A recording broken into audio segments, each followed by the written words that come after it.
Hello everyone, my name is Arun Kumar and today again I am in front of you with a very important topic that is supervised learning. Supervised learning के बारे में अगर मैं थोड़ा सा बात करूँ तो सुपरवाइज लर्निंग मशीन लर्निंग का पार्ट है और मशीन लर्निंग क्या है ये मैंने अपने प्रीवियस वीडियो में डिस्कस किया। अगर आपने मिस कर दिया तो आप जरूर मेरे प्रीवियस वीडियो में जाके देखें।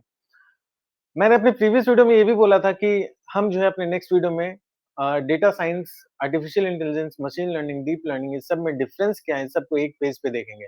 बट फिर मैंने सोचा इस वीडियो को शूट करने से पहले नहीं, अभी नहीं देखते हैं उस डिफरेंस को। थोड़ा-सा पहले हर चीज़ को थोड़ा-थोड़ा हम लोग टच कर लेते हैं और उसके बाद जो है हम उस डिफरेंसेस को देखेंगे। तो मेरे आने वाले वीडियोज़ में ये चारों का डिफरेंस आपके सामने मैं लेकर आऊँगा। इस वीडियो में हम सुपरवाइज़्ड लर्निंग के बारे में बात करते हैं और जैसा कि मैंने बोला कि सुपरवाइज़्ड लर्निंग मशीन लर्निंग का एक पार्ट है और सुपरवाइज्ड लर्निंग के अंदर 2 चीज़ें आती हैं, एक रिग्रेशन और एक क्लासिफिकेशन। रिग्रेशन और क्लासिफिकेशन के बारे में हम अपने नेक्स्ट वीडियो में डिस्कस करेंगे। नेक्स्ट वीडियो में रिग्रेशन के बारे में डिस्कस करेंगे और उसके नेक्स्ट वीडियो में हम क्लासिफिकेशन के बारे में डिस्कस करेंगे। इस वीडियो में हम अपना फोकस सुपरवाइज्ड लर्निंग पे रखते हैं कि सुपरवाइज्ड लर्निंग बेसिकली है क्या? ओके। तो अगर मैं सुपरवाइज्ड लर्निंग की बात करूं, जैसे कि आपको नाम से ही पता चला है सुपरवाइज्ड मतलब किसी ना किसी तरीके से सुपरवाइज किया जा रहा है, सुपरवाइज हो रहा है मशीन लर्निंग मॉडल। ओके। तो जब यहाँ पे सुपरवाइज की बात हो रही है तो सुपरवाइज की बात हो रही है इसका मतलब है कि सुपरवाइज लर्निंग के केस में ओके, जैसे कि आपको पता है कि किसी मशीन लर्निंग मॉडल के अंदर हम कुछ इनपुट देते हैं और उस मॉडल से हमें आउटपुट मिलता है, राइट? उस मॉडल से हमें आउटपुट मिलता है। In this case suppose that कि x आपका इनपुट है और y आउटपुट है। ओके। x आपका इनपुट है और y आउटपुट है। तो सुपरवाइज लर्निंग के केस में दो चीजें होती हैं, जैसा कि मैंने अभी बोला कि इनपुट और आउटपुट। ओके। तो सुपरवाइज लर्निंग केस में जो मशीन लर्निंग के जो मॉडल्स होते हैं, जो एमएल मॉडल होते हैं, ओके, एमएल मॉडल होते हैं, इस मॉडल में इस मॉडल में हम इनपुट और आउटपुट इनपुट और आउटपुट दोनों फीड करते हैं। ओके। इनपुट और आउटपुट दोनों फीड करते हैं। मतलब इस मशीन लर्निंग मॉडल को हम ट्रेन करते हैं कुछ ऐसे डेटा के साथ जिसका इनपुट और आउटपुट मुझे दोनों पता है। Okay, I hope that you are getting this point. मैं फिर से बोल रहा हूँ, इस मशीन जो सुपरवाइज लर्निंग लर्निंग जो है उसके अंदर हमें इनपुट कुछ इनिशियल सेट ऑफ डेटा होते हैं जिसका मुझे इनपुट और आउटपुट दोनों पता होता है। ओके। इनपुट और आउटपुट दोनों पता होता है, उससे हम अपने मशीन लर्निंग मॉडल को ट्रेन करते हैं और ट्रेन करने के बाद फिर से अगर मेरे पास कोई ऐसा इनपुट है जिसका मुझे आउटपुट नहीं पता है तो हम उस आउटपुट को प्रिडिक्ट कर सकते हैं। मैं फिर से इस लाइन को रिपीट कर रहा हूँ ताकि आप जो है अच्छे से इसको समझ जाएं कि सुपरवाइज लर्निंग के अंदर सुपरवाइज लर्निंग में जो मशीन लर्निंग मॉडल्स होते हैं उसको हम ट्रेन करते हैं ऐसे डेटा से जिसका मुझे इनपुट और आउटपुट दोनों पता है। ट्रेन होने के बाद हम ऐसे डेटा को इनपुट देते हैं जिसमें सिर्फ मुझे इनपुट पता है और आउटपुट नहीं पता। तो जब मशीन लर्निंग मॉडल ट्रेन होगा जिस कुछ ऐसे डेटा के साथ जिसका इनपुट आउटपुट दोनों पता है, तो जब मशीन लर्निंग मॉडल ट्रेन हो जाएगा तो जब हम बाद में जब सिर्फ ऐसे डेटा को इनपुट देंगे जिसका इनपुट पता है बट आउटपुट नहीं पता, तो हम आउटपुट जो है अचीव कर सकते हैं, आउटपुट जो है हम प्रेडिक्ट कर सकते हैं। एक एग्जांपल के साथ मैं इस टॉपिक को आपको समझाना चाहता हूँ। मैंने यहाँ पे एक ग्राफ प्लॉट किया हुआ है और ये जो है हाउस प्राइस प्रिडिक्शन का ग्राफ मैं प्लॉट कर रहा हूँ यहाँ पे। ओके, मैंने एक्सिस ऑलरेडी ड्रॉ कर दिया है और कुछ डेटा पॉइंट्स मार्किंग कर दी है। ये एक्स एक्सिस जो है मेरा, ये एरिया को डिनोट कर रहा है और एरिया को हम स्क्वायर फीट में मेजर कर रहे हैं। ये वाई एक्सिस प्राइस को डिनोट कर रहा है और प्राइस को हम करोड़ करोड़ में मेजर कर रहे हैं। ओके, प्राइस को हम करोड़ में मेजर कर रहे हैं। तो जब हम हाउस के प्राइस को प्रिडिक्ट करेंगे, ओके, जब हम हाउस के प्राइस को अ, सॉरी, तो ये हो गया मेरे एक्स एक्सिस जहाँ पे एरिया और वाई एक्सिस जहाँ पे प्राइस है। प्राइस करोड़ में और एरिया स्क्वायर फीट में है। सपोज दैट मेरे पास कुछ डेटा पॉइंट्स हैं। ओके, सपोज दैट मेरे पास कुछ डेटा पॉइंट्स है। Suppose that 500 square feet area का हाउस का प्राइस है 5 करोड़। तो यहाँ पे एक डेटा पॉइंट है, राइट? सपोज दैट यहाँ पे 750 स्क्वायर फीट एरिया है, इसका प्राइस है इतना, अराउंड 7.5 करोड़। ओके, उसी तरीके से कुछ यहाँ डेटा पॉइंट है मेरे, यहाँ यहाँ कोई एरिया है, उसका उसका डेटा पॉइंट है कुछ इस तरीके से। ओके, इस तरीके से, उसी तरीके से कुछ डेटा पॉइंट मेरे पास यहाँ पे है, कुछ डेटा पॉइंट यहाँ पे है, कुछ डेटा पॉइंट यहाँ पे। तो इस तरीके से मेरे पास कुछ डेटा पॉइंट्स ऑलरेडी एग्जिस्ट कर रहे हैं। ओके, कुछ डेटा पॉइंट्स ऑलरेडी जो है वो एग्जिस्ट कर रहे हैं, जिसका मुझे एरिया भी पता है और जिसका मुझे प्राइस भी पता है।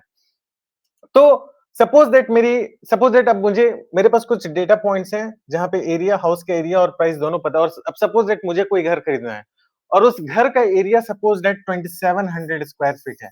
ओके, 2700 स्क्वायर फीट है। उस घर का एरिया है 2700 स्क्वायर फीट, और मुझे ये जानना है कि इस घर का एरिया है 2700 स्क्वायर फीट, तो इसकी प्राइसिंग कितनी होगी, राइट? इसकी प्राइसिंग कितनी होगी? तो हम जो है इसको कैसे, ये मेरा प्रॉब्लम स्टेटमेंट है कि इसकी प्राइसिंग कितनी होगी। ओके, तो इसको हम कैसे अचीव कर सकते हैं? तो अगर हम क्या करें, इस ये जो डेटा पॉइंट्स है, अगर इसके थ्रू हम एक स्ट्रेट लाइन खींचे, ओके, अगर हम इसके थ्रू एक स्ट्रेट लाइन खींचे, एक स्ट्रेट लाइन खींचे विद सर्टेन स्लोप, यहाँ पे कुछ स्लोप है, राइट? यहाँ पे कुछ स्लोप है, सपोज दैट वो स्लोप है थीटा। ओके, कुछ स्लोप के साथ अगर हम यहाँ पे एक स्ट्रेट लाइन खींचे, तो तो ये क्या होगा, ये 2700 यहाँ पे अगर हम लाइन को यहाँ पे ड्रॉ करें इस तरीके से और इस स्ट्रेट लाइन को यहाँ पे एक्सटेंड करें, तब यहाँ पे एक मुझे पॉइंट मिलेगा, और ये पॉइंट मुझे 2700 स्क्वायर फीट एरिया का प्राइस बताएगा, जो कि अराउंड 19 सीआर आ रहा है, 19 करोड़ आ रहा है, राइट?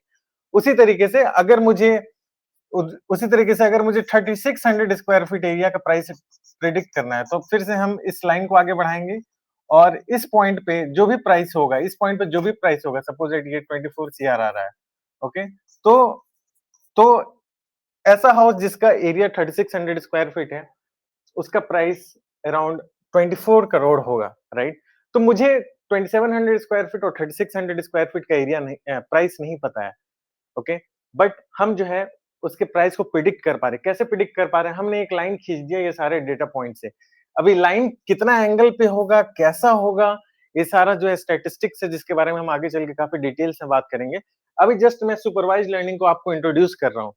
तो ये जो प्रिडिक्शन हुआ है, ये based on already existing data points. ये जो डेटा पॉइंट्स यहाँ पे ऑलरेडी एग्जिस्ट कर रहे हैं, ओके, इन डेटा पॉइंट्स के बेसिस पे मैंने ये लाइन खींचा है, okay, with a particular slope. अब ये स्लोप कितना होगा, कितना नहीं होगा, ये सब बाद में हम डिस्कस करेंगे काफी डेप्थ में। ओके, बस अभी आप जान जाओ कि एक लाइन खींचा, और इस लाइन के थ्रू अगर हम इसको आगे बढ़ा दे, तो हम आगे के डेटा पॉइंट्स की प्रिडिक्शन कर सकते हैं। या फिर मुझे इस प्राइस का, ये मुझे सपोज दैट ये है 1300 स्क्वायर फीट, मुझे इसकी प्राइस जानी है कि 1300 स्क्वायर फीट अगर कोई हाउस का एरिया है, तो उसका प्राइस कितना होगा। तो यहाँ से फिर हम ऊपर ले जाएंगे इसको, यहाँ पे ये मैच कर रहा है, तो फिर यहाँ से इस पॉइंट को, ये जो पॉइंट है सपोज दैट 14 सीआर ये आ रहा है, 14 सीआर, तो इसका मतलब है कि 1300 स्क्वायर फीट एरिया का जो हाउस है, उसका प्राइस 14 सीआर है। और इसी को हम कहते हैं सुपरवाइज्ड लर्निंग। मेरे पास कुछ डेटा है जिसका इनपुट आउटपुट दोनों पता है।